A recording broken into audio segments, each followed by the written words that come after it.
Have you ever found yourself staring at the ceiling at 3 in the morning, wondering why your brain refuses to shut off while everyone else seems to sleep peacefully? What if I told you that your sleepless nights aren't just bad luck, but actually fall into one of 4 distinct categories that scientists have identified? Understanding which type of insomnia you're dealing with could be the key to finally getting the rest you desperately need. Tonight, we're diving deep into the 4 scientifically recognized types of insomnia, and by the end of this video, you'll know exactly which one matches your experience and what you can actually do about it.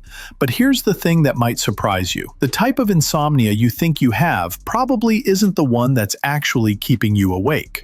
Let me start with a story that might sound familiar. Sarah, a marketing executive, used to lie in bed every single night feeling exhausted, but completely unable to fall asleep. She'd tried everything from counting sheep to expensive sleep aids, but nothing worked. It wasn't until she discovered she had onset insomnia, not the maintenance insomnia she thought she was dealing with, that she finally found relief. The techniques that work for one type can actually make another type worse, which is why so many people struggle for years without finding solutions. Before we break down each type, let's establish what we're really talking about. Insomnia isn't just having one bad night or feeling tired after staying up late watching Netflix. Clinical insomnia means you're having trouble with sleep at least 3 nights per week for more than 3 months. And it's affecting your daily life. About 30% of adults experience insomnia symptoms, but only about 10% meet the criteria for chronic insomnia disorder. The first type is sleep onset insomnia, and this is probably what most people picture when they think of insomnia. This is when you can't fall asleep within a reasonable time frame, typically defined as more than 30 minutes. You get into bed feeling tired, but your mind starts racing the moment your head hits the pillow. Maybe you're replaying conversations from the day, worrying about tomorrow's presentation, or suddenly remembering that thing you forgot to do last week. People with onset insomnia often describe their minds as being like a computer that won't shut down properly. You know that feeling when you close your laptop but can still hear the fan running? That's basically what's happening in your brain. Your body is ready for sleep, but your cognitive processes are still running in the background. This type of insomnia is strongly linked to anxiety and stress, but it can also be caused by poor sleep hygiene, caffeine consumption too close to bedtime, or even something as simple as sleeping in a room that's too warm or too bright. The frustrating part is that the more you focus on not being able to fall asleep, the more awake you become. It's like being told not to think about a pink elephant. The second type is sleep maintenance insomnia, where falling asleep isn't the problem, but staying asleep is. You might fall asleep normally, but then you wake up multiple times throughout the night, often for no apparent reason. Sometimes you can fall back asleep quickly. Other times, you're awake for hours in the middle of the night. This type often gets overlooked because people think, well, at least I can fall asleep initially, so it's not real insomnia. But fragmented sleep can be just as disruptive as not sleeping at all. Your sleep cycles get interrupted, which means you're not getting enough deep sleep or REM sleep, leaving you feeling exhausted even if you technically spent 8 hours in bed. Maintenance insomnia can be caused by physical factors like sleep apnea, restless leg syndrome, or hormonal changes, especially in women going through menopause. It can also be related to medications, alcohol consumption, or underlying health conditions. Environmental factors play a huge role too. If your partner snores, if there's street noise, or if your room temperature fluctuates throughout the night. The third type is early morning awakening insomnia, also called terminal insomnia. This is when you fall asleep fine and might even sleep through most of the night, but you wake up much earlier than intended and can't fall back asleep. We're talking about waking up at 4 or 5 in the morning when you plan to sleep until 7 or 8.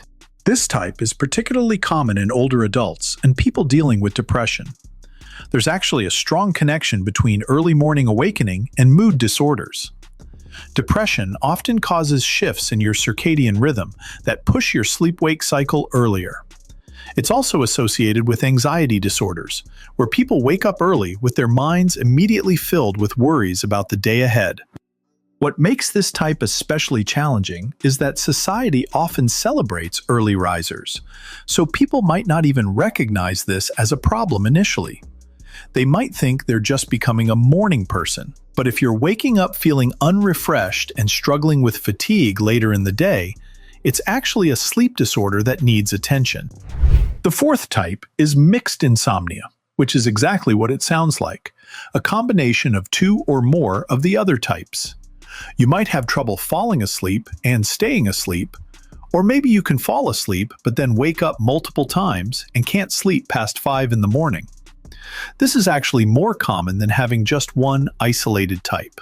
Mixed insomnia is often the most frustrating because the symptoms seem inconsistent.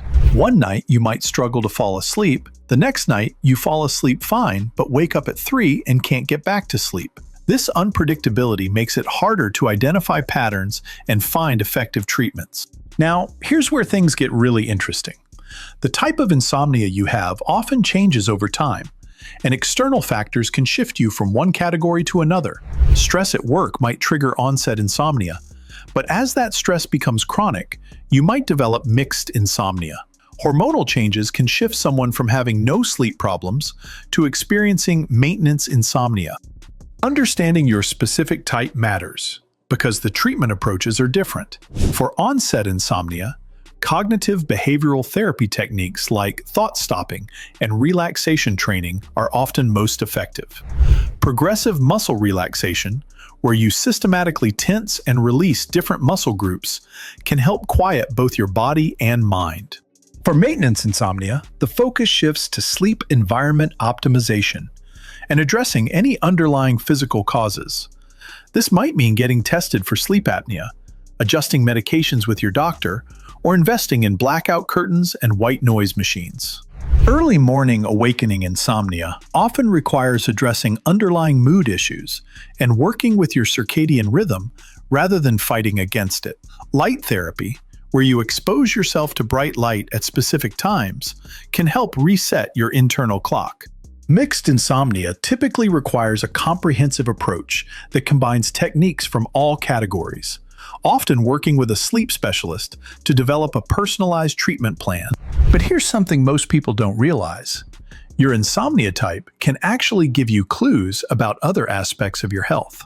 Onset insomnia might indicate that you need better stress management techniques in your daily life. Maintenance insomnia could be a sign that you should talk to your doctor about potential underlying health issues. Early morning awakening might suggest you should consider whether you're dealing with depression or anxiety. The good news is that all types of insomnia are treatable, but the key is matching the right approach to your specific type. Too many people try generic sleep advice that doesn't address their particular pattern of sleep difficulty. If you're watching this at 2 in the morning because you can't sleep, take a moment to honestly assess which type best describes your experience. Have you been focusing on the wrong type this whole time? Are you trying maintenance insomnia solutions for an onset insomnia problem? Remember, good sleep isn't a luxury. It's essential for your physical health, mental well-being, and overall quality of life. Your brain needs sleep to consolidate memories, your body needs it to repair tissues, and your immune system depends on it to function properly. The first step toward better sleep is understanding exactly what you're dealing with. Once you identify your insomnia type, you can start implementing targeted strategies instead of throwing random solutions at the wall and hoping something sticks. Sweet dreams start with understanding your unique sleep challenges. Which type of insomnia do you think you have? Let me know in the comments below. And if this video helped you identify your insomnia pattern, hit that like button and subscribe for more evidence-based health content that can actually change your life.